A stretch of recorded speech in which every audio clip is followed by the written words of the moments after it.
the given format on the slide. And the second, during the event, please turn off your audio and only turn on the audio when the moderator gives the chance. Third, turn on your camera. Fourth, ensure your network has a stable connection.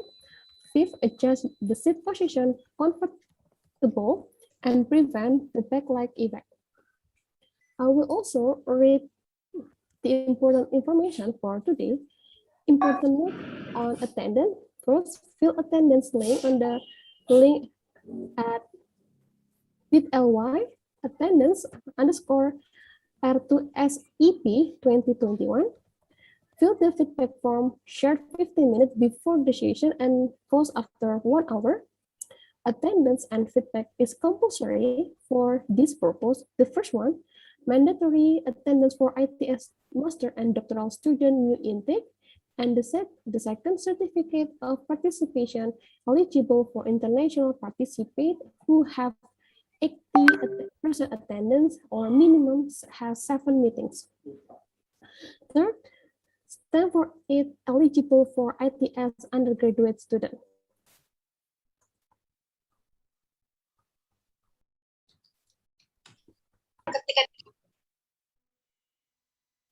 And now, before we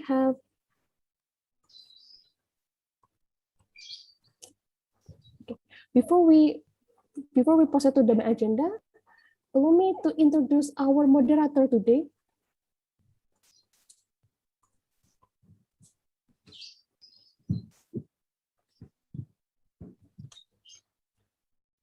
Today's session, we have a speaker.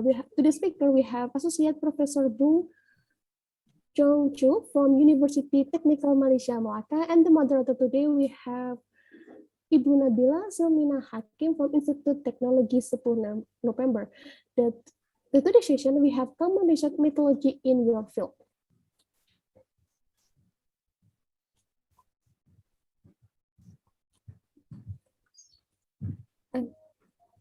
And we are going to read the profile of the moderator today. We have Ibu Nabila Selmina Hakim from Institute Technology 10 November.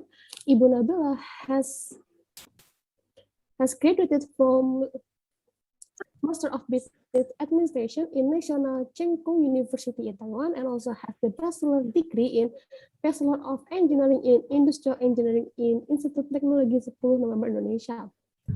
Bu Nabila also now is as the lecturer and researcher in the Department of Business Management in Institute Technology 10 November Indonesia. Bu Nabila has the research interest in sustainable supply chain management, the second behavioral economic, and the third consumer behavior. Without further ado, let's proceed to the main agenda. To Ibu Nabila, the time is yours. Thank you. Thank you very much, Mbak Vivi, as the Master of Ceremony for today's session. It's very happy for me. I'm very excited to attend this very special discussion, among the graduate students, and also we have a special guest for today. For today, we have Associate Professor Bon Chung Chu. I hope I pronounced it correctly, Professor. So so we are happy. We have Professor Chu. Today to deliver a topic about common research methodology in your field. It's a very interesting topic, especially for the graduate students, because it's relatable, it's close with us. Why is research method and then why is proper research methodology important, and then what is the purpose? Probably later we can hear more, we can listen more from Professor Chu. But before we enter the session, let me introduce a bit about our speaker today. So Professor Bon Chung Chu from University Technical Malaysia Melaka. So he's associate professor in the Department of Technology Management in UTM, and then Deputy Director of Strategy of Internationalization, UTM International Center. Also, wow, he's a young professor in Institute Technology 10 November. Okay, congratulations, Professor. And then Yeah, his educational background. Yeah, he's a visiting researcher in the University of Edinburgh, and then he received a PhD also from the University of Edinburgh. Yeah, and then master in technology from UTEM. Kamu tutor yang mana? And then Bachelor of Civil Engineering from UTEM also. His research interests are renewable energy development, and then clean technology innovation and introduction, sustainability management, blue technology innovation and management, and also carbon management. Well, it's a very broad and a very sexy topic nowadays, yeah, about renewable energy. Okay, without further ado, I would like to invite Professor Chu to present about the common research methodology in our field, in maybe the graduate students field here. So Professor Chu, time is yours, Professor. Thank you very much, Nabila. And also thank you to Viva just now, who has introduced the session and also such a wonderful welcoming session for me. So I'm basically, yes, I'm an adjunct professor for ITS, and I can say ITS is just like my second home because I used to give talks as well as visiting ITS before, and then lots of collaborations as well as research, and writing clinics, everything. Yeah, I feel honored to be here. So when I received the topic, basically we've been asked about the research methods in my field, in your field. So I was actually thinking, how am I going to start, because if you look at my studies, I'm mostly into the technology part. So, and then I found out that the industrial engineering, most of you, are utilizing all sorts of operational research in order to conduct your studies. So, but by the way, because of the uniqueness, then I always think there must be something that can be shared among all of us. So that's why I have already prepared, but basically the studies will be grounded on the management studies. Okay. I have prepared it, so I have already put on your chat box. So you do not need to worry about getting the materials. The materials basically I've uploaded on the slide share, and then you are able to get it easily. Okay, so that is the easiest way for us. So I'm a green person. If you want to know, I'm a green person. I practice recycling. I practice paperless. I really do recycling at my home and my offices. So as a green person, I drive hybrid cars. I buy LEDs. So that is the feel of my studies becomes the philosophy of my life. So everything is over there. So I think easy for you to extract, right?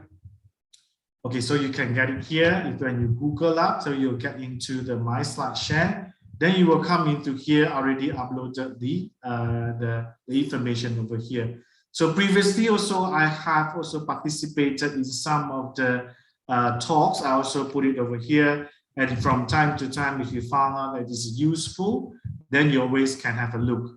And for other documents, you always can get into Google. I mean, if let's say like you are the frequent users of Google, then you can always get to, if you cannot find it very easy, so you come to the Google, you just put into, my name, my name, abbreviation, so BCQ, so you were able to get into the information that I have placed over here.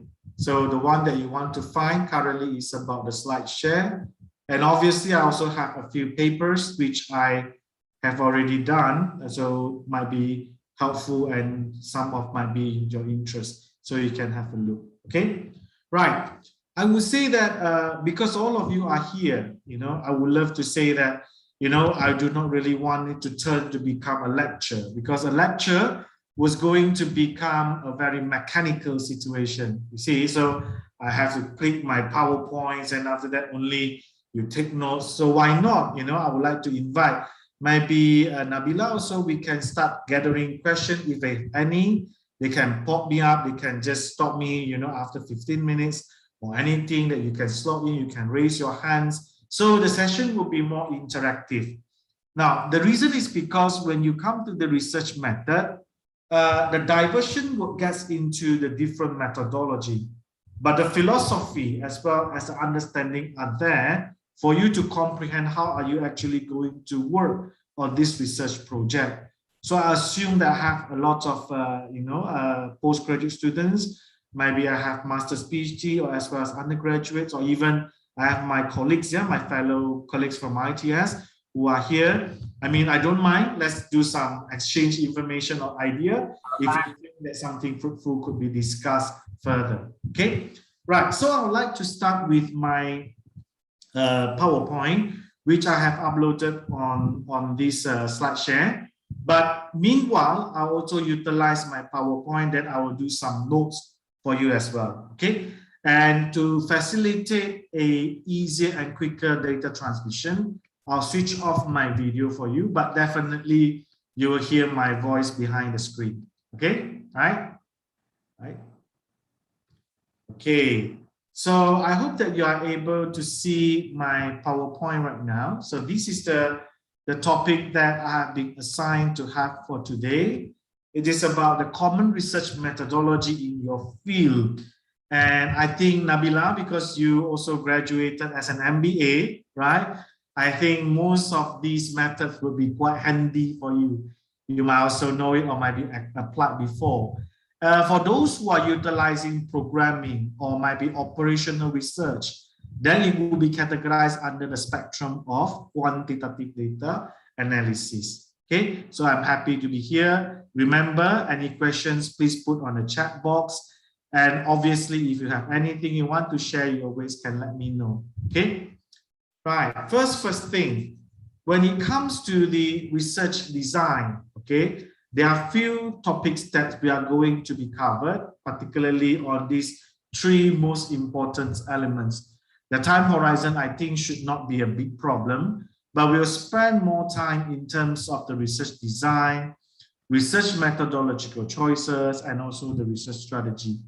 Now, this is actually coming out from the aspect of when we are doing our management studies and how are we going to utilize all of these three most important elements into our research and execute it well. Okay, that is remember, we have to achieve the research objective, and also we need to answer the research question.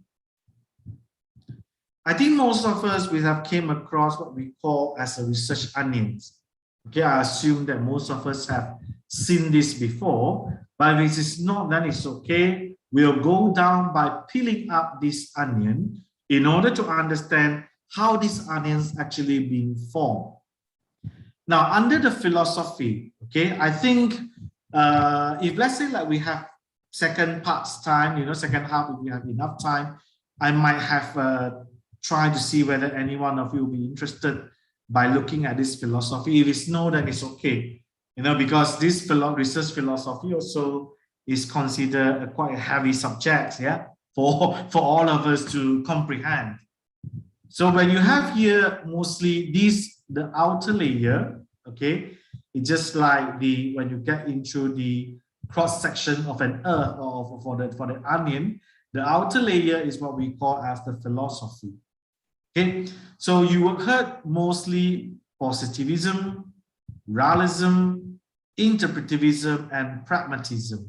Okay, so all of these are considered the philosophies that we as a researcher are holding and also upholding. I think after I have gone through some of the studies, participated in some of your workshop, as well as attended the writing clinics, I would say most of the ITS students, yours will be fall mostly into positivism. Positivism, it means that you are looking at the research and you distance yourself as an external person. So it means that you're looking at the research or the problem that happens is an external problem, which it will not influence on you. So positivist has a very good information. Okay, maybe I'll utilize over here. Positivist is a stand where you are remaining yourself neutral, and you yourself as a researcher, okay, apology, I have to make it into blank color. You remain yourself neutral, you remain yourself distanced, and obviously you remain yourself free from intervention when you're looking into a research problem. Okay, so most of you, I think I have came across with some of the very good topics when I was with the clinic of this writing clinic.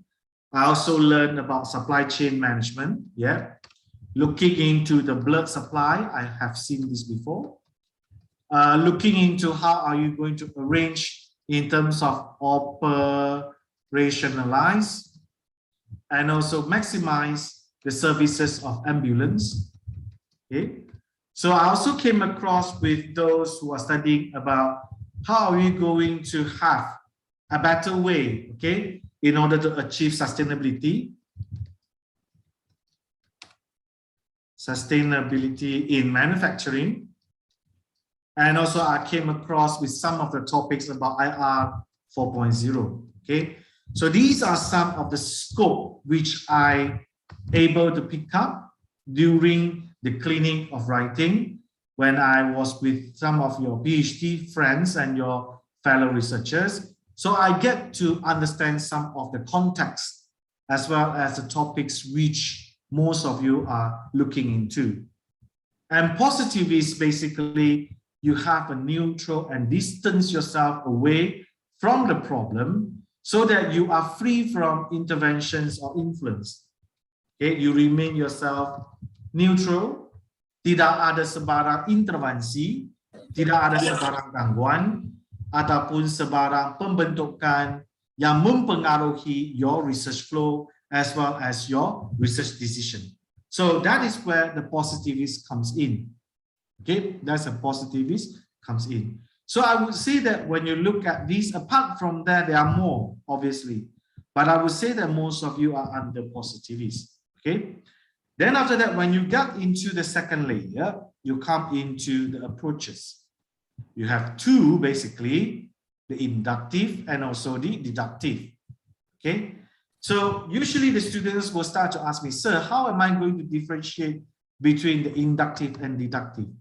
Well, if you're going through the inductive, okay, inductive, then it will be easily as saying that you are getting from small information, okay, all those information which are available on a small bills, some more basis, and you're gradually building it to become a big, wide understanding. Okay, so that is what we call inductive. So you are building from some of the small understanding, or might be a little bit about the information, then you get a bigger and wide understanding. Now over here, inductive, if we are talking about research, most of us will start to feel, oh, it's difficult to be understand. But if I want to tell you, inductive is basically appears in our daily lives, particularly when we want to form relationship. Believe me or not, when you want to make friends, okay, you might firstly come to ITS during your undergraduates, then you want to know friends during your postgraduates, or even you get into your S2 or S3, you want to know about your classmates, okay? And then you also want to know about your classmates, right? And some of you might thinking, hey, I would really want to know about who would be the friends who are under the same supervisor. So you might have the supervisees under the same supervisor, right? So these are the friendship that you would like to build, correct? And before you become good friend, you are basically go through the product inductive approach, knowing the person little bit by little bit, and then after that you get to know more and more about the people. Am I right? So that is an inductive process. You are getting from a little bit to a little bit, and then after that you have a bigger and wider understanding, about the person you know. Second one is might be you want to find someone who are in a relationship, might be your girlfriend, yeah, okay, your boyfriend, right? Or might be your future wife or your future husband. It also gets through the similar process. Am I right? A little bit of understanding. Where do you come from? What do you like? What is your preference? What is your hobbies? Until you know the person in a total. So that is the inductive approach, where you are started with the small pieces of understanding information in order to get a bigger, a wider, or what we call as a mature understanding. Okay, interesting, right? So that's why when you're doing research, you always need to understand it is a real practice in your life. It is not something that you just remain at academics. It has to be implemented.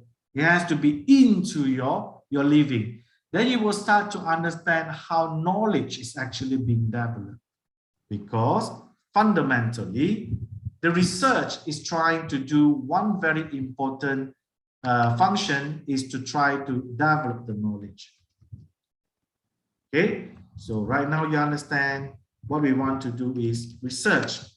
Okay, is trying to develop the knowledge.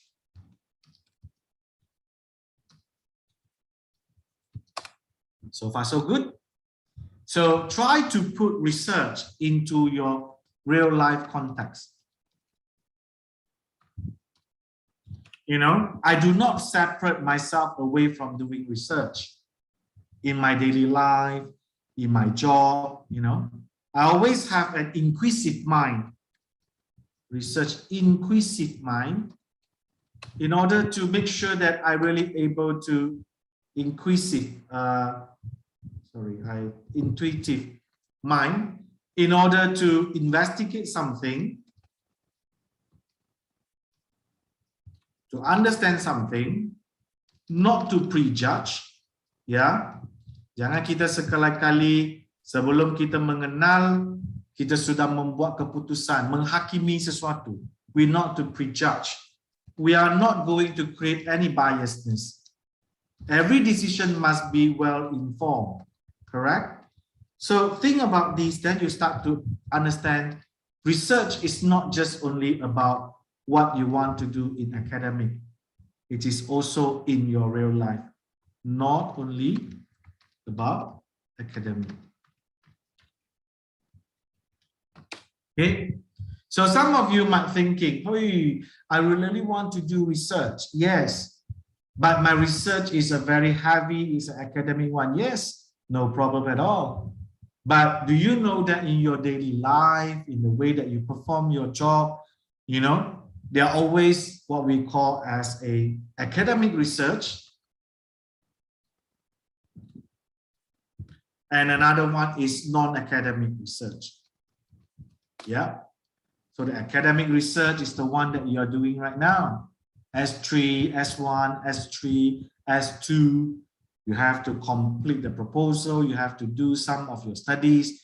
You need to submit your dissertation. That is the research about academic. Why? Because this is the research that you need to have the theory with you.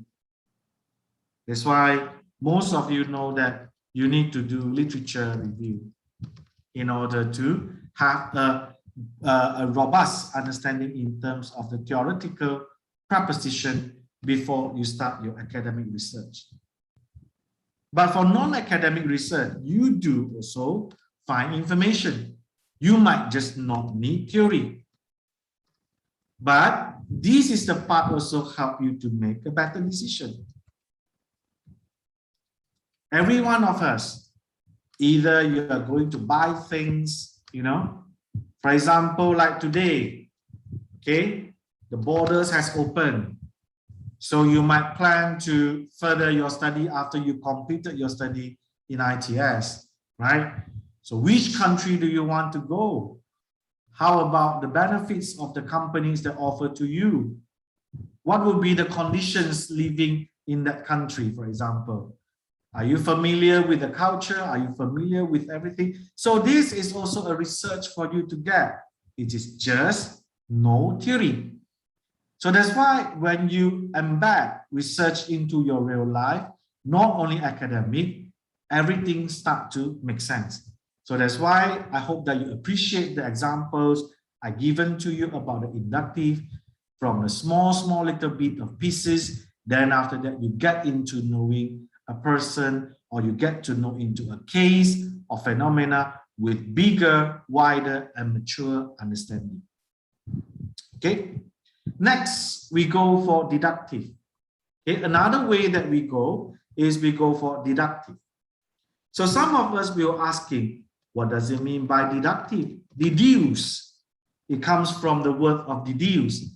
So it means that you have to start from something big, something wide, something matured, and you need to break it down into a small understanding and small components. See? So that is the one that you are starting not to form, but you are trying to testify. You nak menguji, menilai. Okay? So that is the way that you want to testify. You want to evaluate. You want to know how far it is good, how far it is bad. Where is the mistake? Where is the best things that you ever learned?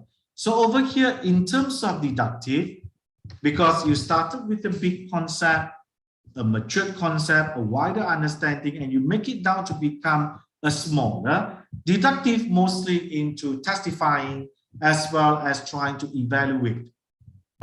So I give you one example for this one. When we want to do deductive, that is the opposite situation when we do evaluation. Okay, so one of the very fun questions, you know, sometimes I do ask my students who they are couples, you know, couples, right? So I have, for example, a pair of a boyfriend or girlfriends in the classroom. Yes, let's talk about real life. As I say, research is about something you can put into real life. Then after that, we ask them how he or she treats you. Okay? Or do you think he or she loves you? Right? So that is a very big question, a matured understanding. Now, most of the time when we ask a couple, you know, sometimes, then they will start to evaluate. Am I right? Do they love me? Do they not love me? So they would think about what? Okay, how has been the way that they treated? Okay, is it the way treated? Okay, is he or she care about me? Okay, do they give me constant communication? Right? So it means that is he or she always keep in touch with me? You know, when I need him or need to talk to her, she will be there, support. And then will be any surprise, you know, particularly during anniversary, birthday, any gift, any surprise, any things that can liven up and cheer up the situation. Do they give us any advice? Do they care about us? So all of these big things, you know, that do you think he or she loves you, started to become a small understanding in terms of the measurement. And that is the way that all of these, how the way being treated, do you think you are being cared? Do you think that you have a constant some communication? You know, do you have supports? Do you get any surprise during the happy time? Do they share? You know, do they share? Do they give you advice? All of these started to become evaluative elements. Something for you to give evaluation. Betul-betul, dia layan saya dengan baik. Ya, dia memang sayang saya. Betul-betul. Memang dia banyak care about saya. So all of these will give you by the end of the day, yes, he loves me. Yes, she loves me. Yes, he treats me well. Yes, she treats me well. Do you get what I mean right now? So from here, then you know that the big understandings when going into a small types of element for evaluation, that is where the deductive comes in. Okay, so interestingly, you know that deductive is from the big wider scope that going to be testified by utilizing small elements, Whereas inductive will be in order to form or develop or build a bigger understanding, you need to start with the small elements, and after that you're able to capture a bigger understanding. Okay, so far so good with approaches. I hope so. If you have any questions, you can ask me later. Then after that, you get into the strategy. So over here, you would have almost 1, 2, 3, 4, 5, 6, 7 types of strategy. And these strategies are the basic strategies that being utilized in the research studies. So some of you might have heard before experiment, right? Some of you might have heard before about survey, you know, conducting a survey, particularly, you know, sometimes when you attended some of the places, for example, restaurant, okay? And then after that, people will ask you to do a survey form, okay? Or maybe you get into the hotel, okay? Then after that, people will ask you to fill up. Sir, can you help me to fill up the information for this one? Do you think our services is good? Do you think our restaurant is nice? Do you think we provide you a good services? Do you think the room is clean? So you are giving all sort of ranks over here. It can be appear as the numbers. It can be appear as the scale. It can appear as anything that's tried to signify the opinion from you. So if you feel happy, you will put good and excellent. If you found out that the services is not as good as expected, so you might put fair or poor upon your opinion. No people forcing at you, right? So that is the way that you are doing survey. And I think most of us, we got into this, right? I think most of you got into this. Next, we also have come over with case study. You know, some of you, I know some of you during the sharing, some of you even told me, sir, I want to study one company in Indonesia. I want to study Pertamina. I want to study Indo Food. Yes, that is the case study that you would like to investigate on a specific organization or specific a company that you want to go for. Okay. Next will be action research. Action research is the one that you normally have to resolve the real industrial problems. So that is something interesting over here. It means that most of the action research will be solving real, actual industrial problems. Okay. And after that, you have grounded theory, means that you have to build your theory by utilizing secondary data available. And after that, you will construct your theory. So that is what we call as the grounded theory. And ethnography, I think if I say ethnography might be difficult for you to understand, but if I say, if you ever look before, you know, the program called National Geography, right? I think most of you will be understand about National Geography. And they also have the researchers that usually they will go to some rural areas, okay?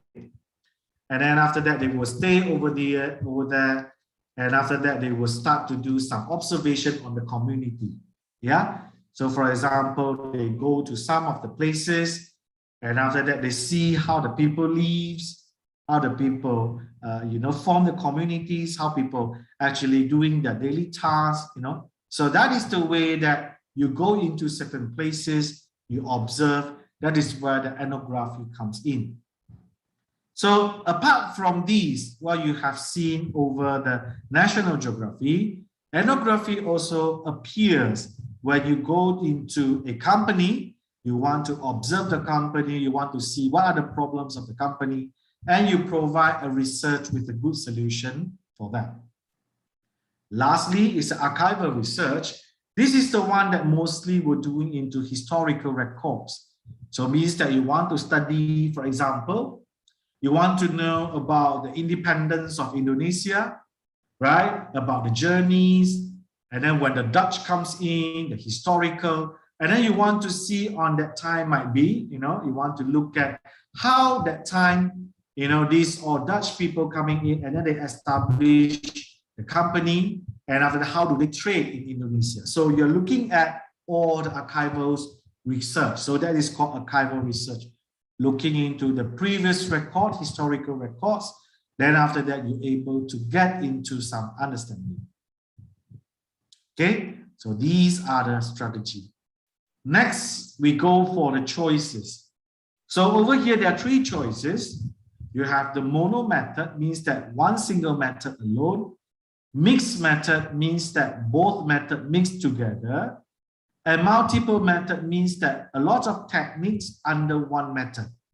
So mono method means qualitative or quantitative. I'm not sure whether you heard quantitative before.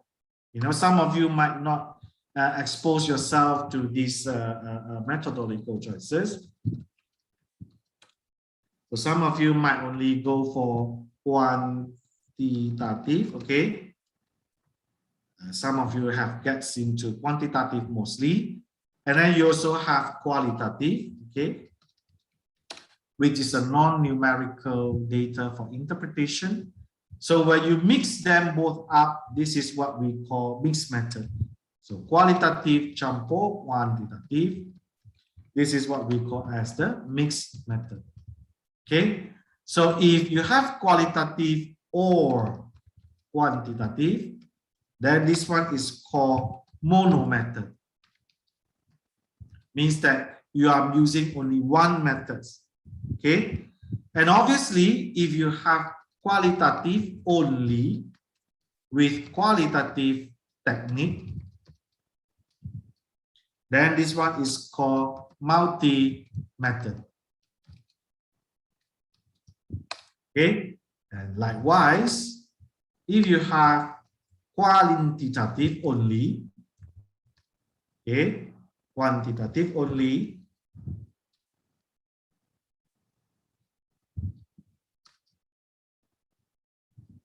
with quantitative, okay, techniques, then it's also considered as the multi-method. Okay, so over here, remember, this one is either or, qualitative or quantitative. Mix both of them, qualitative plus quantitative, and multi-method under one quali or quantitative method, then you have specific techniques under it.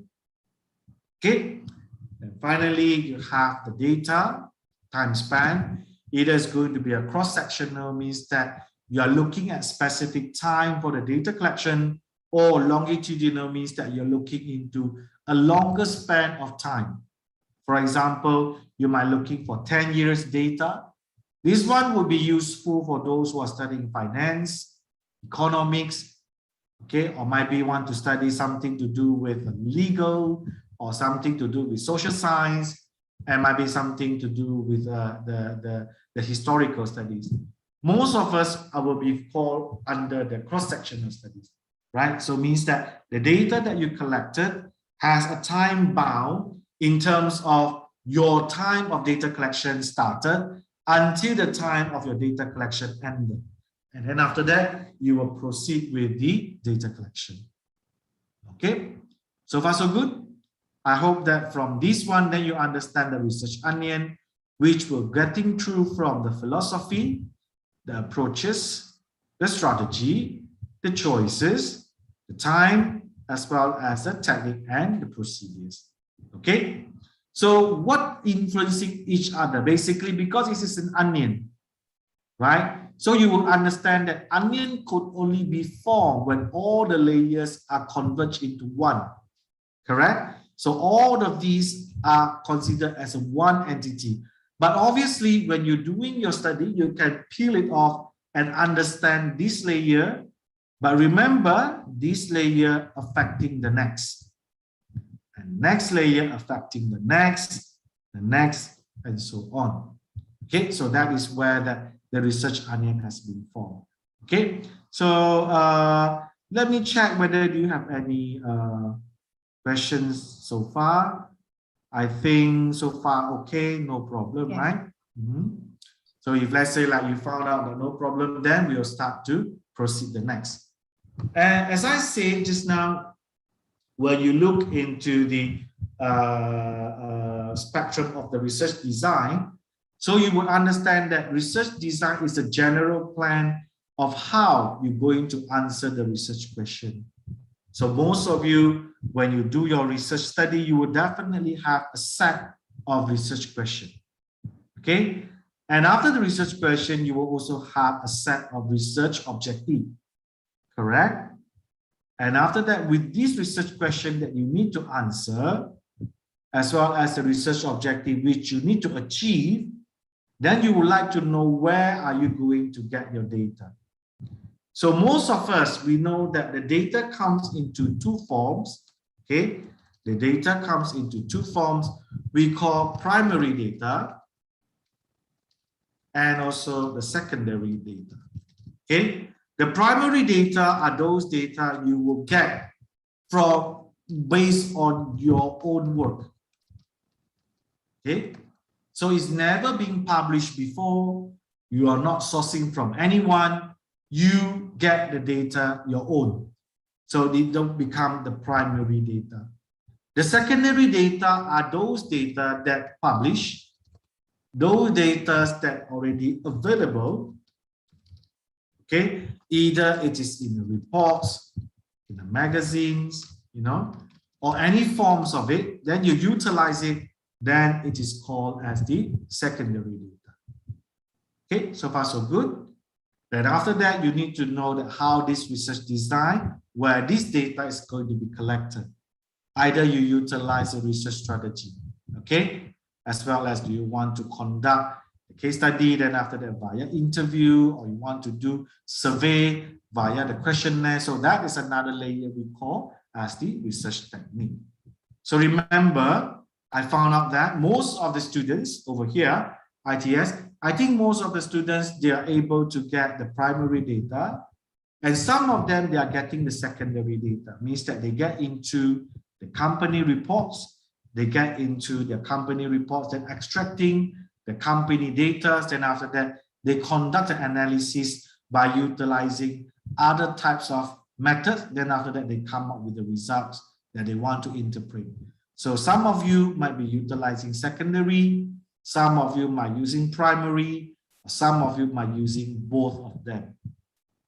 Okay, so far so good.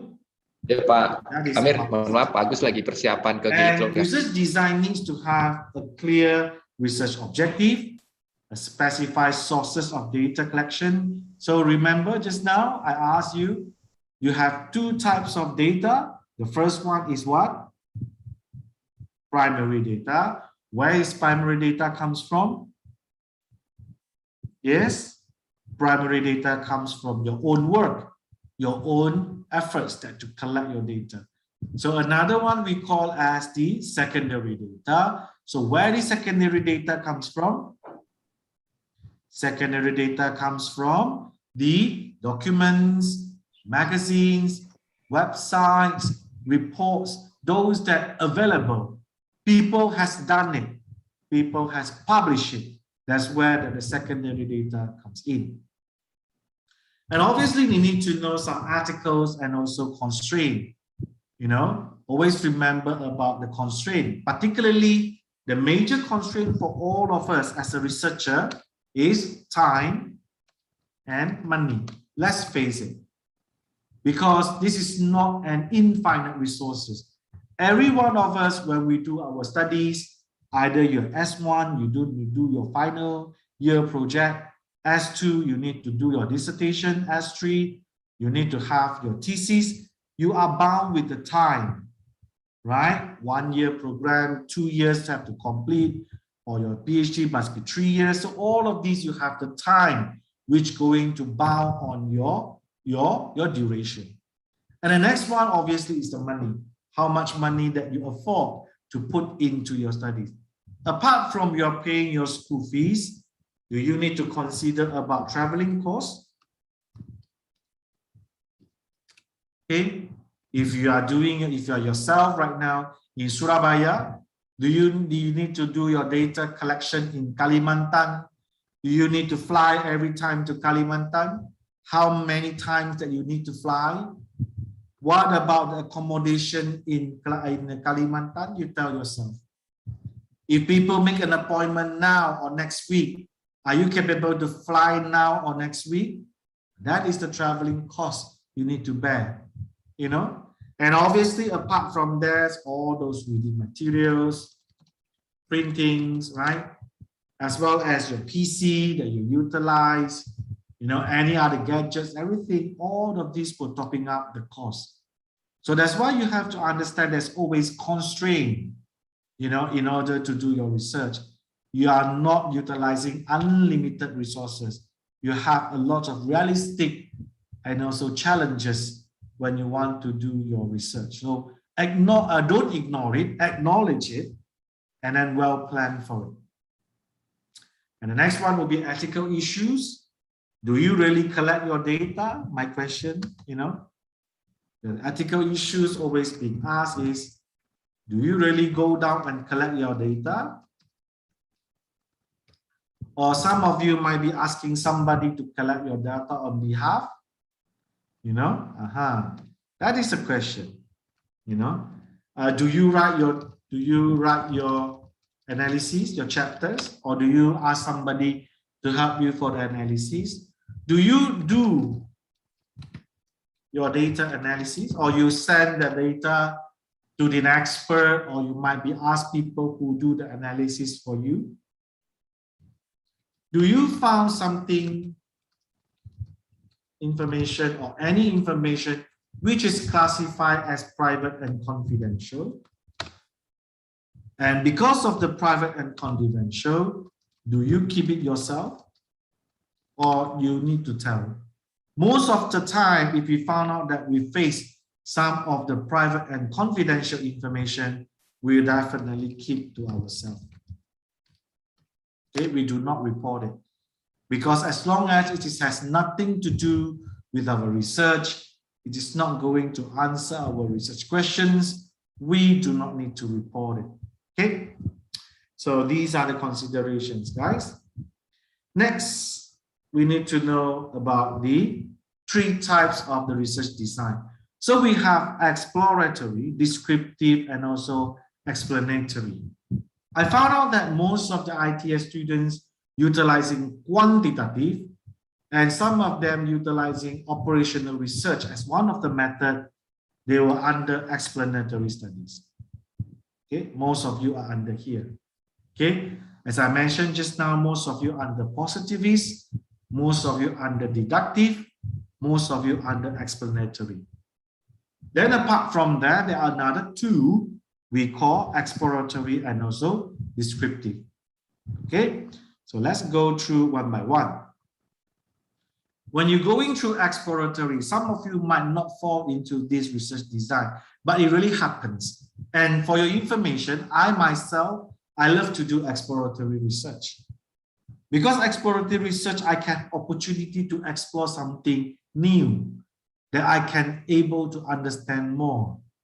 So this kind of study is valuable to ask open questions, to discover what is going on. That is the key thing. And gain new insight about the subject of an interest. Okay, so sometimes I love to do something new, something that I always wonder, something that's not being resolved yet. So I always love to do exploratory research. When you get into my Google, you will find some of the topics I would love to do all on my exploratory.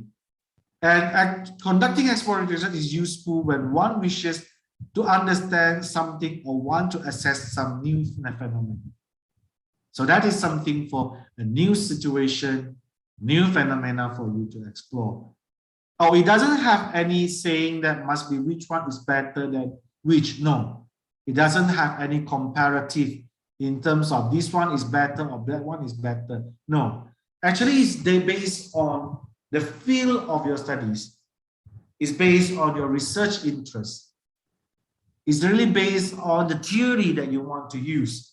So remember, it is not about, oh, this one is better, that one is no good. No, there's no such comparison. 3 of these are equivalently to be important based on the different context of the research that you're going to design. Next, descriptive. This is a type of research which is try to acquire accurate profiles of happenings, people, or situation. So to me, in order to go to descriptive, something that happens now,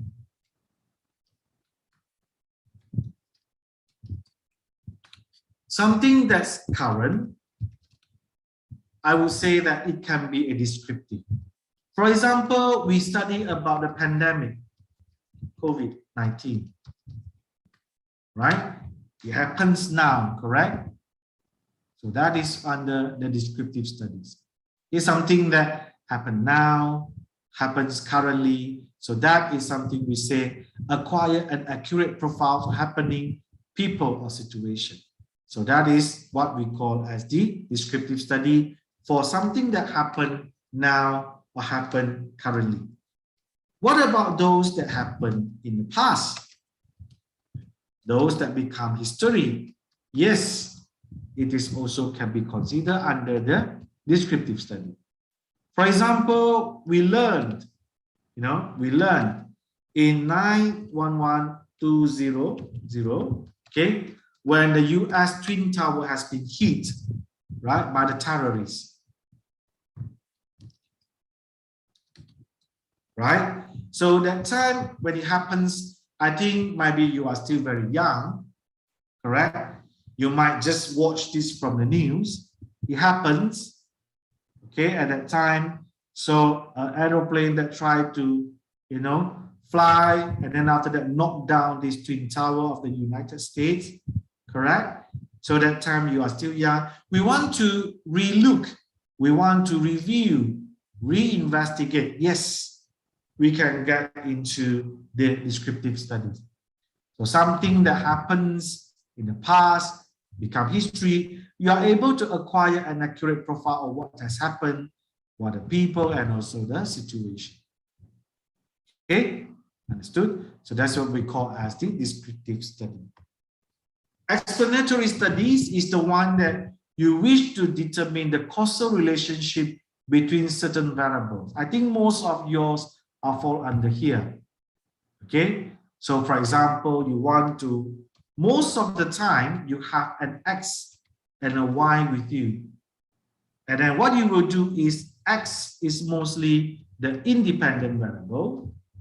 Then after that, the Y would be the dependent variable. Am I right?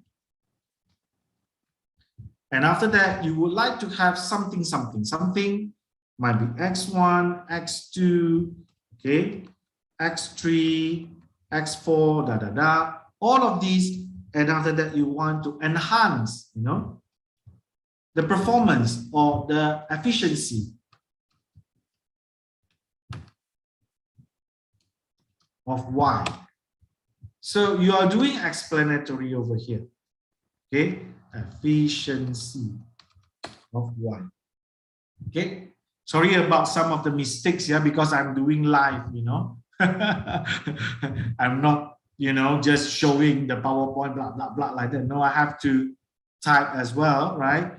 So that it become more interactive. And also, I also just finished my lectures, just not long ago. So the mentals are, started to become a bit slowed down, but hope that you are okay with, my delivery as well as my sharing. Okay, so maybe some of you are thinking about studying these, and after that you want to relate with the efficiency. You want to make sure that the things are able to be optimized, right? So that is where the explanatory comes in. Okay, so far so good. I would like to know, before we move on, any questions or any information you would like to ask from me? Yes, anyone? Okay, so for if let's say like you have, then you tell. If it's no, then you can give me some sharing, for example, a thumbs up or anything. Then I know that you are basically enjoying my lectures. Yeah. If you found out that it's no good, you also can tell me, sir, this is no good. You have to do something about it. Yes. I can try to do something about it. So I'm looking forward for any questions, or if you have any feedbacks, you can let me know. I'm waiting for it. Yeah. Yeah, for the participants, if you would like to ask question, you can raise your hand, yeah, and ask directly to the professor, and then, or also you can write down on the chat box, yeah. So maybe I can help you to read the questions, yeah, and professor also can see it directly. Maybe, Yes, yes. yeah, if there is no question yet, maybe I would like to ask a question, Prof. Yes, I sure, think sure. it's from my experience before, like when I had started to work on my research. At first I was really confused, like to figure out like what kind of the research design that I have to prepare, and yes, like do I have to do the experimental or the survey, yeah, like yeah, the first thing that we have to prepare for. Do you have any tips, yeah, to like overcome this probably, what is it, like the stressful or confusing time to prepare at first? Like what do we have to do at first? Okay, understood. So a good question from Nabila. Thank you for this question. So I'm looking forward to have more. Yeah, no point for you to keep quiet behind unless you're thinking that you already know it. Then I'm happy. I have to assume that all of you are well done. You know what I have delivered so far. Maybe you are, you know more than me. You are better than me. Then I'm very happy for that. Right? We well spend our time, guys. When I'm teaching in the class, I do my classes, I always tell my students, we only spend almost 1 to 2 hours together. And how are you going to utilize this 1 or 2 hours is upon yourself. You can switch off the camera, you can eating popcorns, you can eating kwachis, everything. As long as you pay attention and then you're interested to learn, I'm happy to share. Okay, so get back to the questions that come from Mila about these. How are you going to determine the research design? I understand that because when the students get into the first time, they get into the research, there actually has a gap that most of the people never realize. I think in the future, I think when Nabila, you become a supervisor, when you're able to supervise your PhD students and things, then you will be able to see how are you going to help them already. So most of the students, when they come in, they always have an idea. That is the beauty of it. So students always come in, and these students, what they have is they have the idea, but they do not have any idea about research methods. They do not have it. They do not have any. Most of them, I will say, I cannot say 100%. So might be most of them, I say, cannot say 2 of them. Most of them, okay, might not have. What are the theory that should be used? How am I going to do literature review? What are the research methods that I have to have? How am I going to know my RQ, my research question, my research objective, my research problem? Oh my goodness, everything comes together. Too much to swallow. Terlalu banyak sangat untuk dipikirkan. Kepala pusing. Betul? All of this coming all together. Yeah. But one thing for sure is when you know these students coming with the idea, then the first thing that you would like to look at is you will start to explore the idea based on the scenario, situation. So whether the situation is he doing something about future study? So if let's say like the students come in, he will tell you, Doctor, I want to study about 6G. Boy, 5G pun belum selesai sudah nak pergi 6G, yeah. Then you know that this would surely to do something about exploratory because you need to explore. Another characters I would like to share with you, I always love to tell is, I think one cartoon characters called the Dora. Dora, right? Yeah. So Dora the Explorer, he always explore new things. mana mungkin dia pergi cari bahan-bahan ataupun perkara-perkara lama. Dia pastinya pergi mengaju ke tempat baru, mencari harta karun, betul? So he explore the new things. So when you look at the topic, then you get to understand the flavor of the scenario. He wants to do 6G. He wants to do something about a future study. So it would have to be something to do with exploratory. Okay, then he said, oh, saya mau datang study something that happened at the moment. I want to know about the COVID, okay, impact on, for example, I want to know the COVID impact on supply chain management. Then you know that these things happens, right? This thing happens in Indonesia, particularly at food. Okay, so I think this is not about future. This one should become descriptive at the first stage dahulu. Okay, kemudian kita tanya dia lagi. Okay, you want to study about this, this is descriptive, but do you want to just understand it or do you want to measure it? Yeah. So some of them, they say, oh, I want to measure it. I want to know how is it going to become solved easily by utilizing mathematical models. Yeah.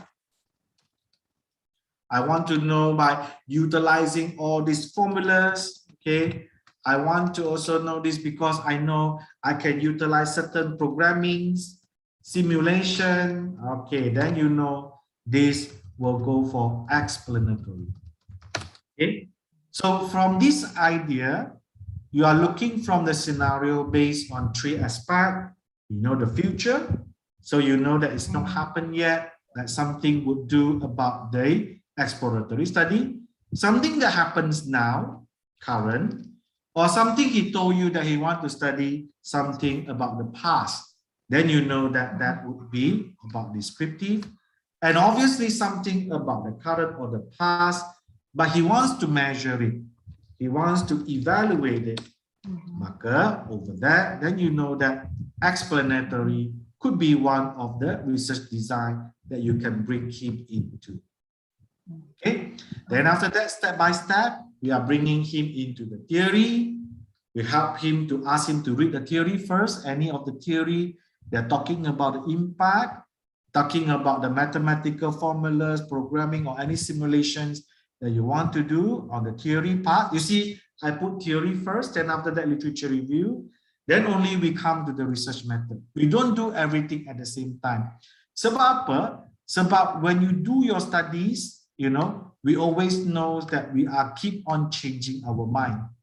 Selalunya kita akan tukar-tukar pemikiran kita. Oh, lepas kita dapat 6G ini terlalu susah, akhirnya dia akan kata, oh, I do not want 6G anymore. It's so difficult.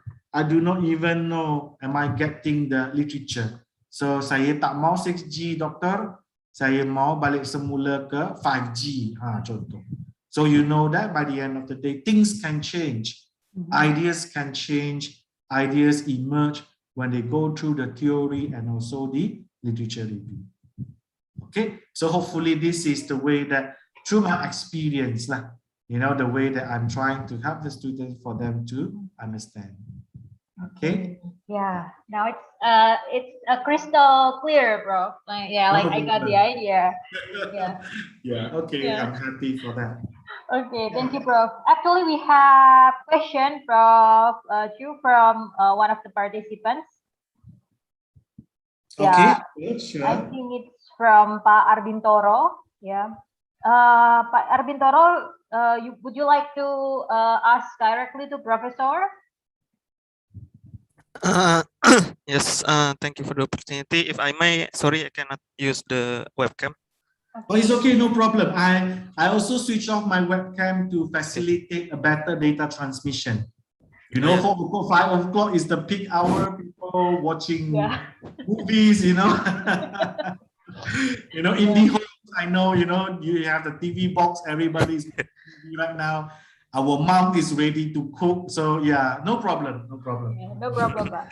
Okay, thank you for the opportunity, sir, and thank you for the permission. I want to ask about, if I may, I will talk what I have write in the chat. So I have I want to be specific on what case that I want to do, sir. So Okay. I will have maybe some suggestion or what is the expected good result or conclusion for my soon to be research. Maybe I want more tips that what I want to do is that I want to make an artificial intelligence program for natural language programming, which is the case is for e-health. Okay. So my plan is to make a linguistic robot for classifying the disease from a list of patient complaints in I got a data from hospital in Surabaya. Yeah. What I mean by the program is, for basic example, is like I can say my right chest is hurt and I dizzy, I got headache and something like that, and then the robot will classify, oh, you got diabetic or something like that.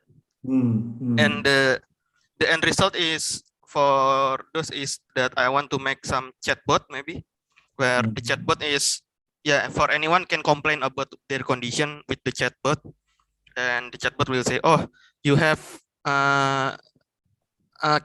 diabetic for something like that. You have this disease, and the robot will give suggestion. You can go to this doctor, or this doctor, and the robot also can make some prescription for the doctor to for some suggestion like that. I see. So maksudnya it's just like a preliminary analysis when you see the patient, so that the patient able to reach the doctor in the quickest manner, right? Yes, right, sir. Yeah. Well done, well done. Okay, so what is your question, Bintoro? Yeah. What is your question? The question is, maybe I want to know what must I do for that, because what I said is about me making an application, but what I want to know is what kind of research that is needed right now for this kind of thing, because right now I'm a programmer, not a doctor like that, sir. So actually I don't know about any health problems, but what I want to talk is about the robot. I want to know what is the expected research for something like this, for say to something like that, sir.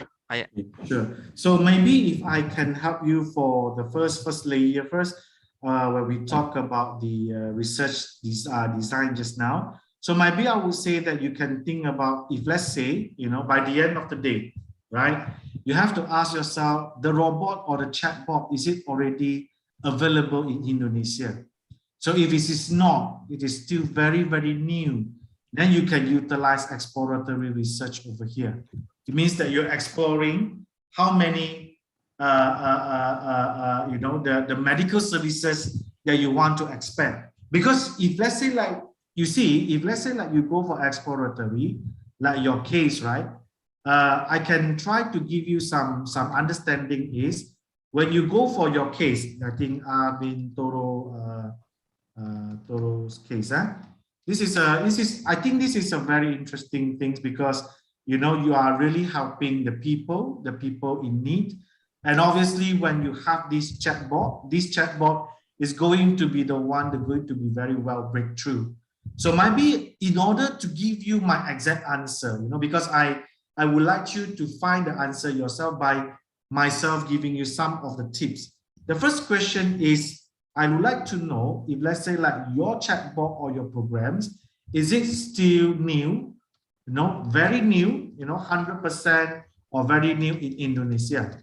Okay, so if this is very new, then you can think about this is going to be an exploratory studies, because exploratory studies allows you to explore, and then apart from exploring, you also can set your boundaries.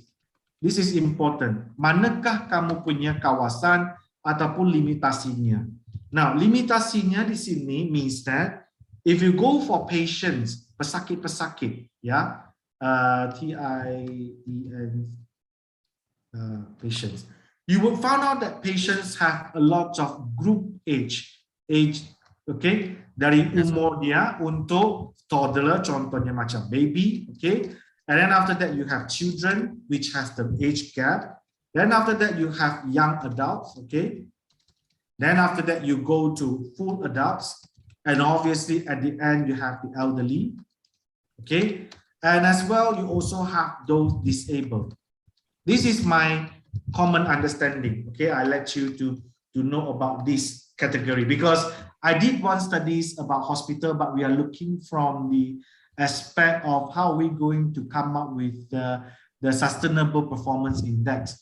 And then that time I have to say, if we want to cover all, it's very difficult. Sangat susah sebenarnya Abintoro. Sebab apa? Sebab bila kamu lihat untuk terms-terms yang digunakan, memang akan berbeza.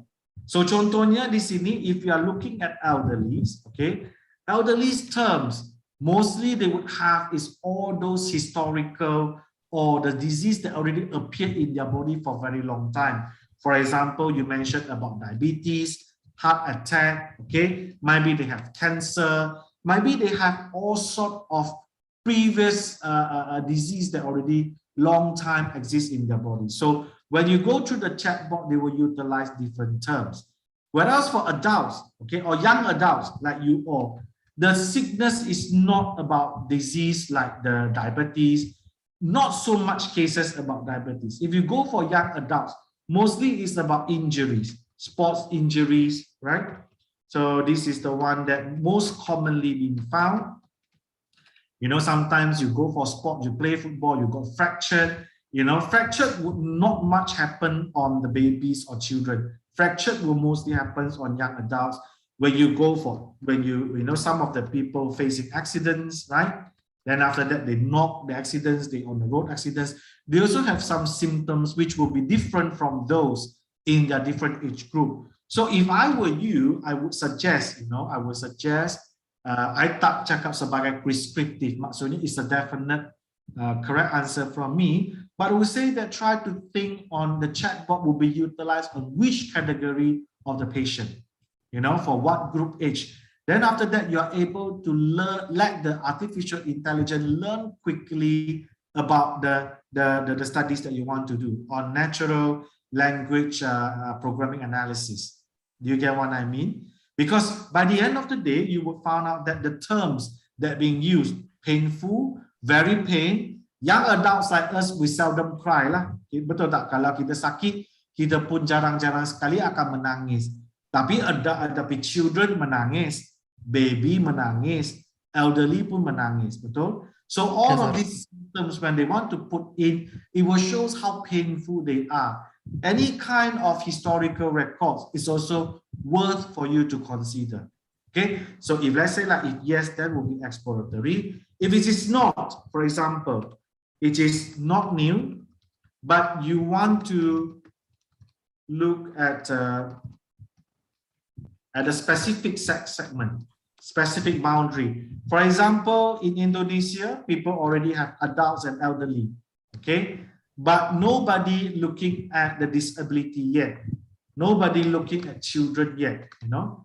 Children bringing by their mom, okay. Their mom might be talking more, you know. Sangat sakit sebenarnya, tapi sebenarnya tak sakit sangat. Betul Bu, bukan sakit sangat, sakit sedikit sahaja. Tapi sangat sakit. Why? Because they want to make the situation very urgent, very panic for people to take action. Sometimes it happens. So when you're looking into something, a new specific situation, then this is also an exploratory. Okay, unless you already have something that being done, you want to refine, then we can go for descriptive as our studies. Is that okay, Abitoro? Hope that yes, this some of the you know the information for you to ponder, for you to think through. Yes. If I may say again, sir. Yeah, sure.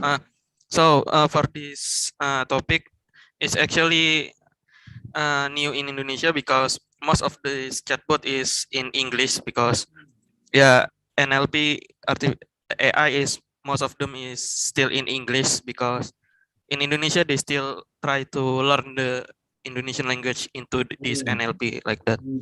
So maybe what I want to ask is in AI, it's for NLP is like we make a model, right, sir?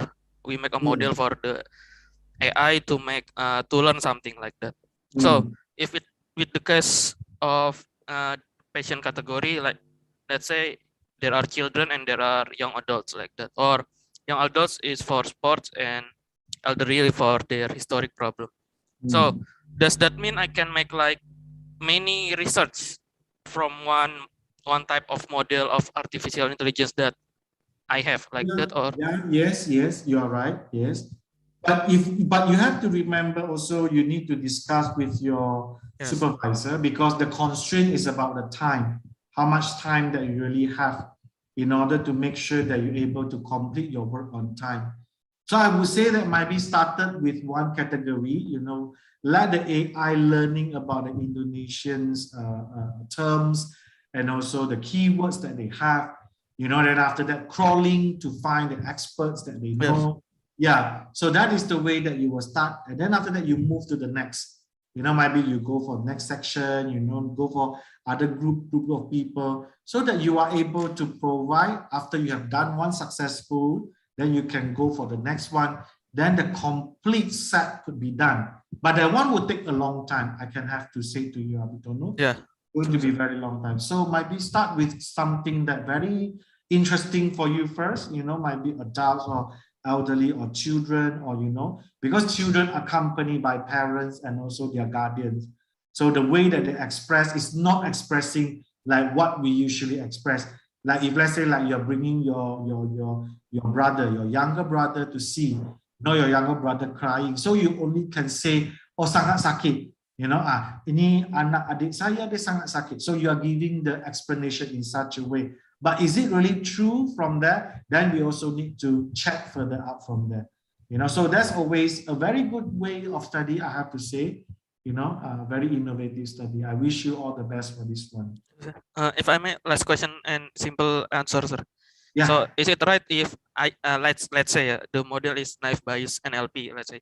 So there I can make like two research like naive Bayes NLP for athletes and naive Bayes NLP for elderly. Yes, is that like can. Even though I was thinking, if let's say like I'm not sure whether ITS has his own clinic or hospital inside. Yeah. Like you have, Yeah, we have, sir. And then you can help the universities, doctors to have this software first, because all of you are university students. You are categorized under young adults, and most of you would not have heart attack, would not have diabetes, would not have all these chronic disease that owns by all those elderly. You will not have that. So maybe you can help started by going through a young adult first, then by implementing your idea into your hospitals, in your universities, then you have a group of people who are benefiting from your studies. I see, sir. Thank you. Okay, no problem. Yeah. Okay, so hope that we've answered this. Give some also sharing to all of you. I welcome any more question next. Okay, so I'll continue for the next part, which is going to be the method. Okay, so after we understand about the design, so now we go for the method. So usually students in ITS under the industrial engineering, most of you will get into the quantitative, because I overcome your studies and also some of the publication, and I have to say that most of them are categorized under quantitative. I have not read about qualitative yet. I have not read about multiple methods yet, so it's okay. I mean, that is also a new finding for me to understand about how are you working actually. So remember, mono method means that qualitative or quantitative only. Mixed method means that qualitative and quantitative together. Multi-method means that qualitative only with a few techniques, or quantitative only with a few techniques. Okay, so I'm explaining in this way. Now, after that, you would know that when you're doing qualitative, okay, so that is the mono, either or, okay. If you mix them both, means that you are putting qualitative and quantitative together. If it's not, then you see it is a multi-method under quantitative or qualitative studies. Okay, so far so good.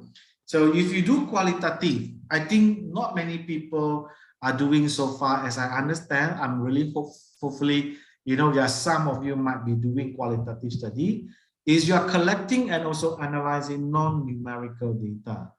So it is associated with interpretive philosophy. Why is it interpretive? Sebab dia diinterpretasikan. You know, it means that everything are being interpreted. So because of researcher need to make sense of the phenomena being studied. So I need to understand, what do you think? How do you feel? You know, what is your comment about this and that? That's the reason why we are looking from qualitative aspect. And through the interview, I'm able to understand what do you think. So it's referred to naturalistic research because it needs to conduct in a natural setting. Okay, so the researcher like you, like me, we go and interview people, we ask people opinion. Ya Pak, apakah kamu punya pandangan? Apakah opinion Anda? You know, I think some of you watching the televisions, when their news reporters or their hosts, you know, doing interview on the people, yeah. So that is what we call as a qualitative approach. So you have to gain the trust, you have to gain the participation, and also you need to get into the meaning and also in-depth understanding. You know, and that is the way that you go for qualitative. Okay, and obviously when you go for it, it can be inductive or deductive. Many people only think that it's inductive. No, it's like go for both. So what you have, interviewees or participants, meaning are studied utilizing qualitative data collection technique and also analytical procedures. And you aim to develop a conceptual framework. So this one will usually associate with action research, case study, and also ethnography. Okay, ethnography is the one that associate with what I call just now, you know, National Geography. Action research is solving the industrial real problem. Okay, I think the Abintoro's method just now would mostly about the action research because it tries to solve the industrial problems. Okay, then it comes to quantitative. You collect the data of the procedure to analyze the data that generates or uses numerical data. Most of you are associated with positivism. As I say, remain yourself neutral, looking yourself by non-biasness, and making sure that you're capable to understand while remaining a distance. Okay, tidak mau dipengaruhi, tidak mau terlibat, supaya kamu menjadikan remain yourself independent, berdikari, neutral, not being influenced. So the associate with the deductive approach, remember deductive, from a big scope right now, you get into smaller parts to evaluate. Remember the question, if people ask you, is he loves you, is she loves you, then you think a lot. Betul dia sayang saya, betul dia cinta saya, sebab ini, sebab itu, sebab ini, sebab itu. Itu adalah deductive. Yeah, and the focus is to test the theory. So that's why you need to have the variables in order to be tested. And you explore relationship between variables, after which they are measured numerically and analyzed using either statistical or might be utilizing programming or operational research methods. Okay, so that is the research methodological choices under quantitative. Multiple methods, this is a method that a mixed method combine qualitative and quantitative. Why? Because some data derived from qualitative method can be analyzed quantitatively. Yes. How many times do people say yes? For example, today you go to the shop, you know, and then after that you want to interview people. Indomie. Pak Bu suka makan Indomie? Ya, suka, sedap, ya, bagus. You know, all these things can be expressed in qualitative, but it can be counted as quantitative. How many positive answers get from that? That is the way that you quantify, counted it. And this method can be used inductive or deductively because both approaches are used. Okay. And for multi-method means that choose one only, yeah? One only, but you have a few techniques. It's one data collection technique used, but this restricted to either qualitative or quantitative methodology only. Okay, so multiple methods, you have mixed, you have multi-method. Mixed mixing up both, okay, qualitative and quantitative, multi, you choose one only, then you do a few techniques under it. So far, so good. Okay, right. So the last one, we go for our reason, which is the multiple research method. Why do we need to have this? So first one, I think you heard before about triangulation. It means that the method you are trying to utilize both because you want to triangulate the data. You want to check the data utilizing qualitative will have the similar meaning or result conclusion from the quantitative methods. Facilitation for them to understand, for example. So if let's say like you say, okay, a lot of people agree and like Indomie. Ramai orang pengguna suka makan Indomie, for example. Okay, then you give statistic. You give statistic. Okay, so from the survey of participants, okay, 80% of 1,000 participants, meaning that 800 people agree they love to eat Indomie. Ini adalah quantitative data to try to facilitation. Complementary means that you are trying to help each other to strengthen the argument. Generality, try to make it easy to be accepted because of the figures and also the words that you bring use. And of course, you aid interpretation, you have to make a better interpretation understanding.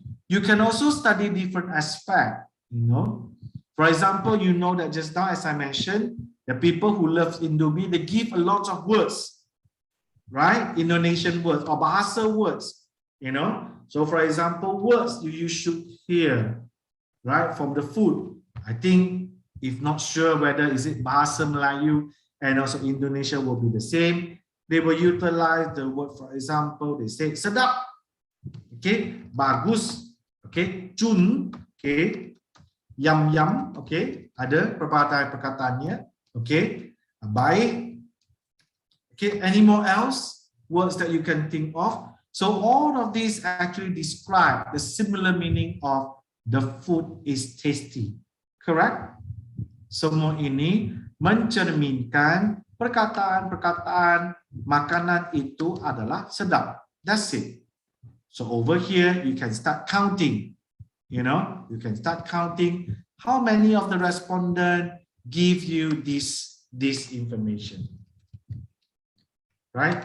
So maybe you go down to 10, okay? So maybe you have somebody to say not interested, tak suka, okay? Okay, ada juga kata tidak pernah cuba. Maka daripada sini you have 1, 2, 3, 4, 5, 6, 7. Okay, so 1, 2, 3, 4, 5 people. Okay, 6 and 7, they are not giving you the good response. So in such a case, 5/7 are the people who say Indomie is tasty. Betul? So that's the way that you can make into a numbers so that it becomes a qualitative numbers in order for you to complement. Okay? And of course, solving a puzzle. Sometimes you found out that the information not enough. So when you have qualitative and quantitative together, you're able to understand the situation better. For example, people would say that, how was the cases about, COVID in Malaysia? Or previously, COVID in Malaysia is very, very serious. How serious? How serious? Okay, every day we achieve almost 20,000 cases per day. Masa itu, kita semua Malaysian panic. Kita takut because it give you a puzzle. Sebab sebelum ni, kalau tanpa 20,000, you do not know the seriousness of it. Mungkin kamu sangka yang COVID-19 ini 1000-nya adalah cases yang sudah cukup serius. Tetapi cecah 20,000 menakutkan, is panicking.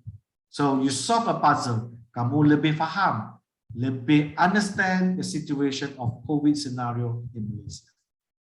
Okay, so far so good. So I hope that with that, then you start to know that about the method. And last one, give me another 5 minutes. We're going through the research strategy. Some of you might utilize it, some of you might not. But I would say that this is something that would associate with some of your studies.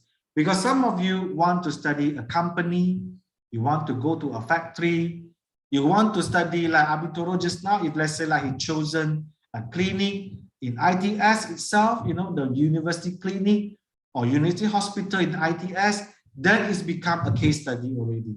Yeah, even though he wants to come out with the AI that helping for the NLP. Tak ada masalah. So it become a case study. Or maybe some of you thinking, I want to get the information from the customers about the supply chain. Then you are doing survey, right? So all of these would going to be helpful. So over here, you will find out that mostly quantitative have experiment and also survey. Whereas go for both. Both means that can utilize qualitative and quantitative. You can go for case study and also the action research. And mostly qualitative means that those that can utilize qualitative, you can have archival, grounded theory, narrative inquiry, and also ethnography. I think I give the explanation just now, right? So when you look at this experiment, for example, so this is the one that I found out that some of you done it. This is go for hypothetical testing. So you get a sample from the non-population, and after that you have a random allocation of sample, and you have a planned intervention, and you measure on a small number of dependent variables, control over other variables. So this is the one the experiment used to be done. I'm not sure about whether you have utilized it in your studies, but most of the time, those students who are doing education faculty, daripada jurusan pendidikan, yeah, they will do mostly on experiment. So for example, control group are those that not going to have any intervention, kekal sama. Experimental group are those that got treatment. So for example, control group, they are the one who utilize conventional studies more.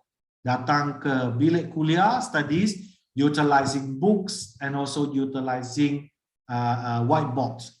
Whereas experimental group, apart from using books and also whiteboard, they also utilizing e-learning. Learning through computer. Then after that, they want to measure about their variables to see whether any improvement in between control group and as well as the experimental group. Okay, so think whether are you using it. If it's not, then let's move on. Secondly, survey. I think I've shown you about the survey just now, about the restaurant, right? People love to go to restaurant and after that want to measure satisfaction. So data analyzed quantitatively, you need to have the sample, and then you give the researcher an independence to analyze because you are not involved in it. So it's a structured observation and interview also can be used. So for example, just now, you know, I've shown you the forms, okay? The hotel survey form. After you have ticked on all those you want to express, then after that, maybe you want to say something. Okay, I want to tell about the situation, whether it's good or bad, you know, any other comments you want to give, you can fill up, or maybe you can ask the person before checkout. No, yes, welcome to my hotel. Okay, check out. How is your stay? Good. Any comments you want to make, sir? Your aircon is too cold. Okay, that you take note. So that is also the way that you're doing this interview. Okay, think about it, whether you are utilizing survey. If it's not, we go to case study. So these give a rich understanding of a real life context, and it uses triangulates multiple sources of data. So the case study can categorize, okay, under 4 ways and also 2 dimensions. Now this one, I do not have any information for you because it is on this business and management studies. But I would like to stop from this just now is over here. I provide you the 2 notes, a rich understanding of the real life context, and after that, you're able to triangulate. You can ask people around. You can ask the managers. Okay, like just now the case of Abitoro, you can ask the doctors. You can ask the registrar, you know, the person who was sitting at the front desk. You can ask them about their opinion. You can even ask the IT departments, you know, any kind of report received or any documents that given by the doctors and the nurse. You know, then after that, you can conduct the AI on the NLP itself. Okay. Action research is also one of these you can also think about. It means that this is the one that you have to solve the real industrial problem. Okay, so you also sometimes might need to be sponsored by someone. Some of your S2 or S3 sponsored by your other state government. Okay, or maybe if you're international students, you come and study in ITS, you'll get your funding from your government, from the agencies. They also have their needs for you. Okay, maybe you need to study something, bring back for them, then let them to learn from you. So that is what we call as the action research. So action research, always you need to start with the context. You diagnose the problem, and then you plan how to do. Then after that, you take your action, then you evaluate whether you have achieved the problem solving. If it's still not, you do again. Diagnose the remaining problem, do planning, take action, and evaluate again. After 2 rounds, is it the industrial problem has been solved? If yes, then you stop. If it's not, continue. Diagnose again, do planning, take action, and after that, you do your evaluation. Okay. Next is grounded theory. I think for ITS under industrial engineering, not many of you will do grounded theory. This is the one that you are utilizing external data in order to build the theory. Okay, so it helps to predict and explain behaviors, phenomena. It develops theory from the data generated by observation. This is an interpretive process. Okay, and ethnography, remember, National Geography, you stay at one place, you observe. So that one is you aim to describe and explain the social world inhibited by the researcher, you yourself looking at that. It is a naturalistic. It involves extended participants' observation, and it takes place over extended time period. So maybe you're staying at the community for 1 month, 3 months, or maybe you're looking at a company for 1 week, 5 weeks, you know, so you have a time extended period over there. Last one, archival, means that you study on documents. So you utilize documents as the principal source of data. You allow the research question to focus on the past and is constrained by the nature, okay, of the records and document. How much document that have been collected and keep in a good place. Some of the document might destroy, some of the document might be seen. Then it costs some of the information which is not able to get through. Important consideration is the last information about the research. You need to make sure that your research has to be reliable, has to be valid, has to be generalizable. Okay, so reliable means that reproducible. Okay, boleh dijanakan semula. If I follow your techniques and your procedure, I would come with the same findings, sama conclusion. Okay, tak ada yang berbeza. So that is the way that reliability comes in.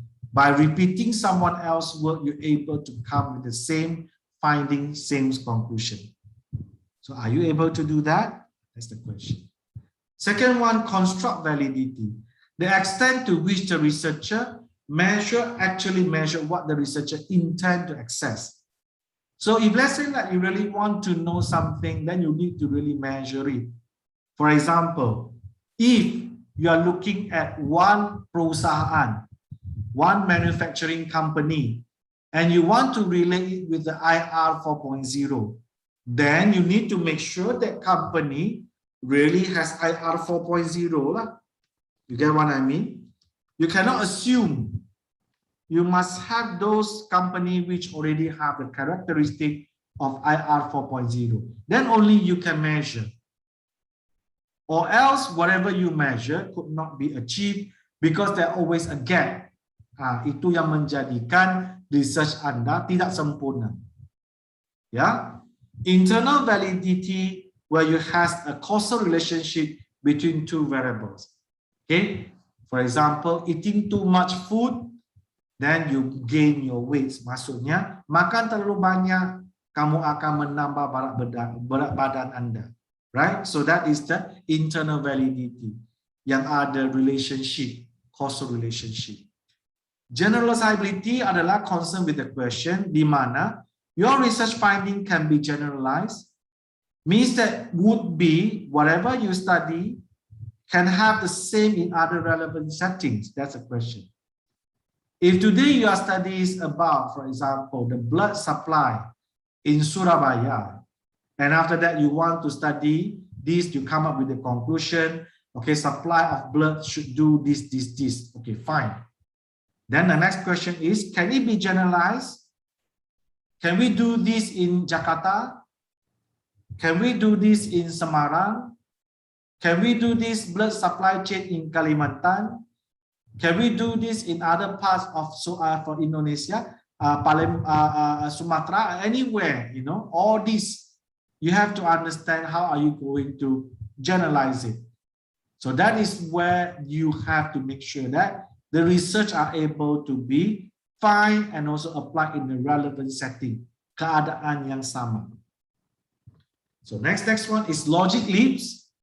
You have to make sure that you do not, okay, don't go for logic leap. Maksudnya do not make a conclusion based on very few or minimal amount of facts or information. Sometimes we tend to do this, yeah.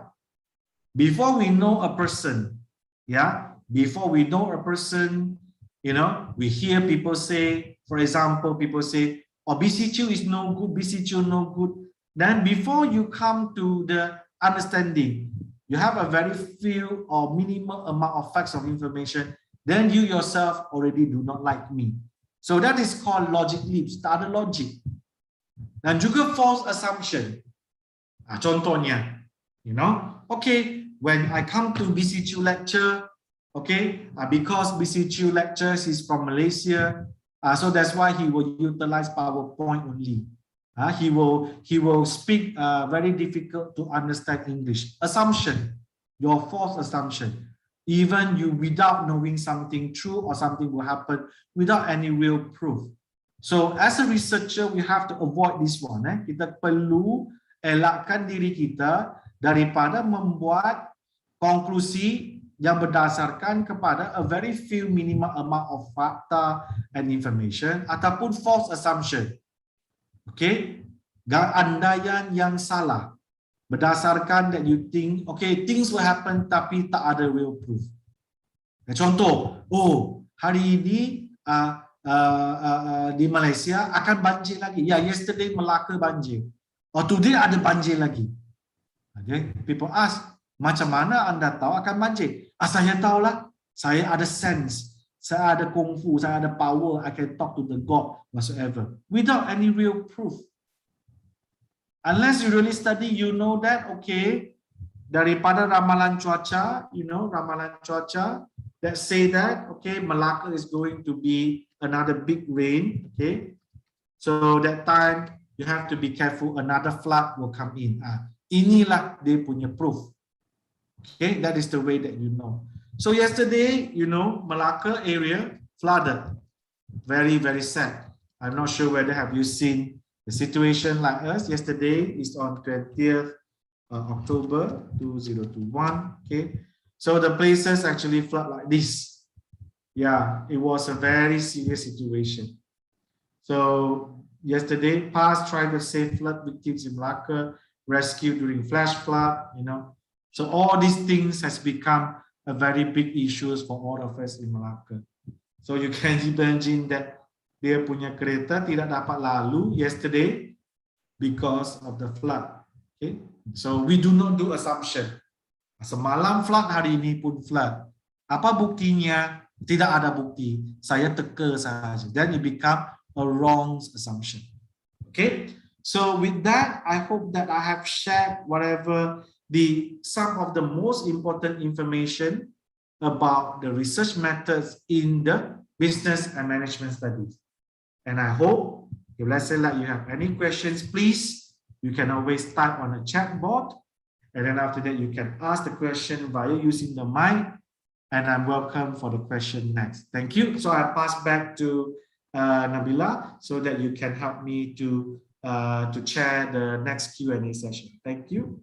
Okay, thank you very much, Professor, for sharing with us today, about the research. So I remember Professor also showed about the research onion. It reminds me of my research method class back then. Yes, yes. Okay, so I would like to invite the participants.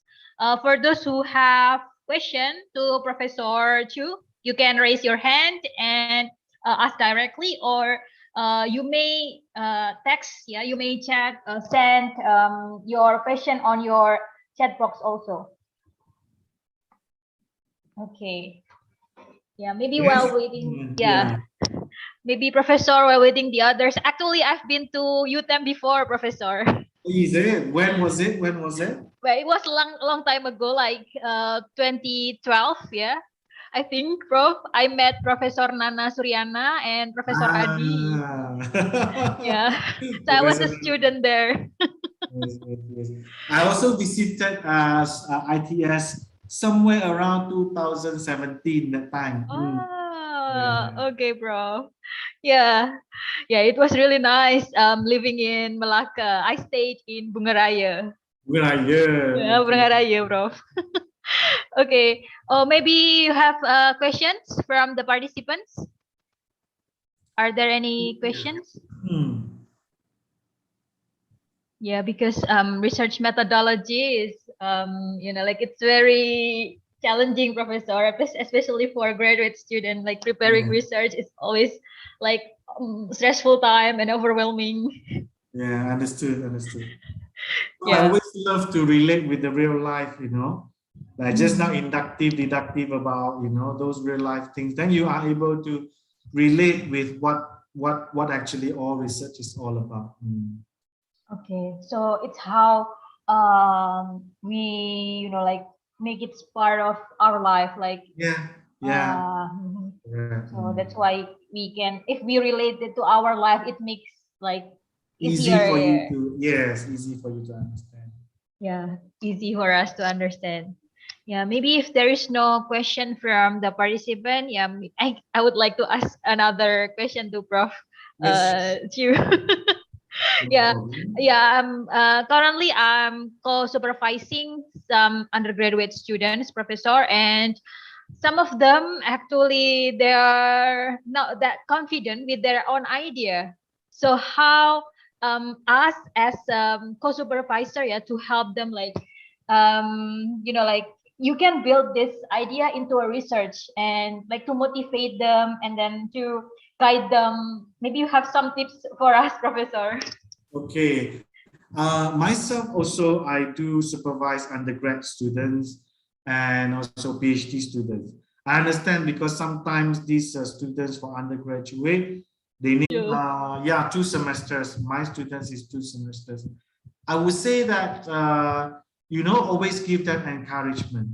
That's the first time they also participate in doing research.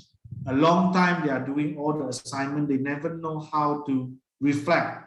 Sebelum ini mereka hanya merupakan consumer untuk knowledge itu sendiri. They consume the knowledge. So right now when they want to verify the knowledge, they suddenly feel very, very frightening. So I think that what we can always do, sometimes like yourself, just some sharing, not necessarily prescriptive. Get ready some interesting idea from yourself, Nabila. Sometimes you can think that, when I do my reading, when I read newspapers, when I watch any documentary, I always think, what can be my topic? What are the topics that I can think, up from there? Like your case, you have a consumer, yes. So you are thinking, hey, consumer behaviors right now. So what can I do with consumer behavior? Right. So right now the borders are open. You know, is it people want to go to travel or not to travel? And then how about those who are not has been fully vaccinated? So these are the consumer behaviors. So this is a topic that I can think of. So I always keep as a, you know, a book, tiny book of mine.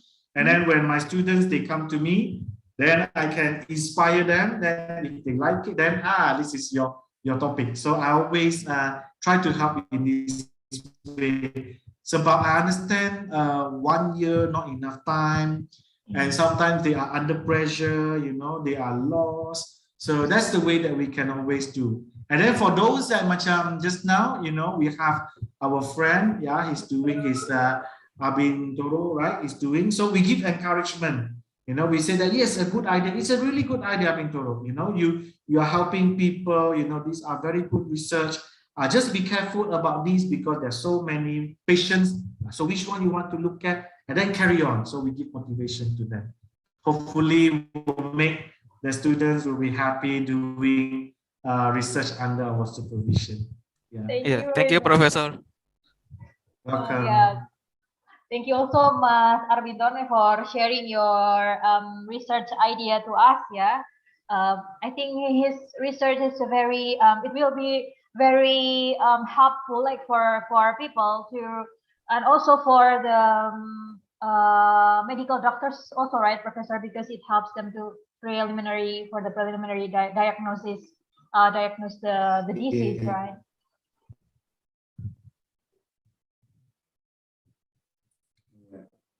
Okay.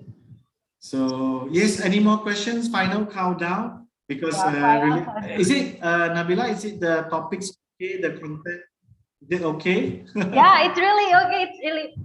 I think what I can say, it's not easy, Professor, to like wrap a lot of things in the research methodology into 1 day session, or even not like 1 day. It's just like 1.5 hours, and you have to share it to us. So it's we are very thankful for you, because you try to gather a lot of those, and then make those in a very informative way. Even you try to type because you want to communicate with us too. So it's a very interesting way to give a lecture or sharing, during the sharing session. It's also it inspires me. Thank you. During the lecture. Thank you, Prof. Yeah, I think we are almost running out the time, Professor. So once again, thank you very much for your sharing today.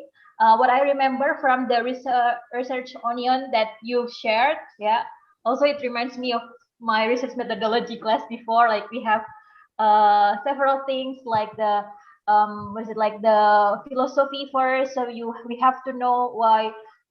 We have to understand why we do this research, and then the approach, what kind of suitable approach, that we have to choose for our research, and then the strategy, the choices of methods, and then the time span, whether it's cross-sectional or longitudinal, and then the last one is the data collection and analysis. So I think that helps us to designing the research very hopefully very smooth during the research. Once again, thank you very much, Prof. Chu. It's really happy to meet you today. I'm really happy. You're welcome. Yes. Okay, so maybe before I give my mic back to the MC, I would like to share a short pantun buat Professor Chu. 2-3 kapal terbang, 3 kucing berlari-lari. 2-3 semua happy sebab jumpa Prof Chu hari ini. So thank you very much once again, Prof Chu. Terima kasih. So all the best to all of you, Nabila. Hopefully, good future for you. And then also to all those S2 and S3 students of ITS, keep it up, fighting. And then hopefully the research will become one of the most fruitful learning journey for all of you. Okay, so take good care, all of you. Thank you, Professor. So, yeah, that's our session today with Professor Chu about the common research methodology in our own field. Now, I would like to give my mic back to our Master of Ceremony. Thank you so much, Ibu Nabila, for the pantun, and thank you very much to Professor Chu for the excellent lecture and question and answer session today. Please give applause to our speaker and moderator by using the Zoom reaction feature for today's amazing session. Thank you. Thank you. Thank you so much. And then we would like to present a certificate awarding for our honorable speaker and moderator.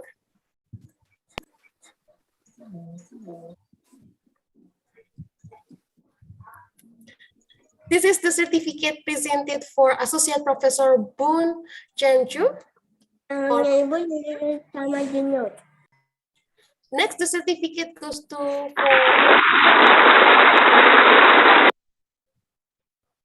Thank you so much, Prof. Chu, for this amazing session. And next, the certificate awarding goes to Ibu Nabila as the amazing moderator today.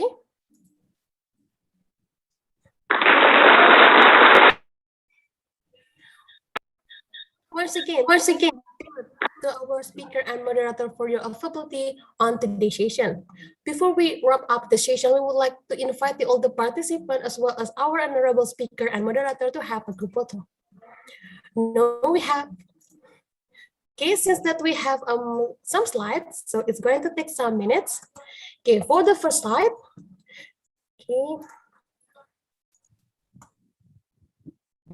Okay, first slide. 3, 2, 1, and smile. Okay, and then the next slide. Okay, 3, 2, 1, and smile. The next slide. Smile. Thank you. And then the next slide. Okay. Now we have finished the group photo. For the participant, please don't forget to fill the feedback form through the link that you can see on the Zoom chat room.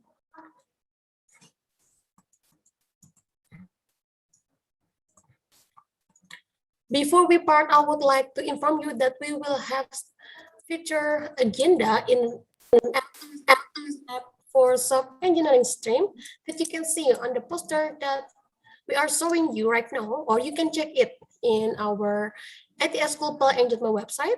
We will see you in the next session on Thursday, 4 November 2021 with Dr. Mahendrawati from Institute Teknologi 10 November. Also, we would like to let you know about the great opportunity for postgraduate students to join an international conference, IPSCOF, where you can get experience and network with global scholars. And you can check the details on our website in its.ic.id/international. Lastly, please join our info session about the mobility program with scholarship that will be held next Monday on our YouTube channel. So you will get a lot of information about the scholarship on that day, on Monday, 25th October 2021. So you can just join right away in our YouTube channel. Okay, so this is all for today. Finally, I would like to thank you for all joining for the R2SEP session. We sincerely apologize for any mistake we might have made in presenting as Master of Ceremony and Committee. Thank you very much to our speaker, moderator, and all the participants for the attention and cooperation. Once again, thank you everyone for today. Good evening and wassalamualaikum warahmatullahi wabarakatuh. Thank you so much. Waalaikumsalam warahmatullahi wabarakatuh. Terima kasih. Assalamualaikum warahmatullahi wabarakatuh. Thank you, Prof. Thank you, Miss Nabila. Thank you, Prof. Thank you, Miss. Thank you, Prof. Thank you, Prof. Good afternoon. Prof. Chu, Ibu Nabila, and all participants. Allow me to end the session in 3, 2,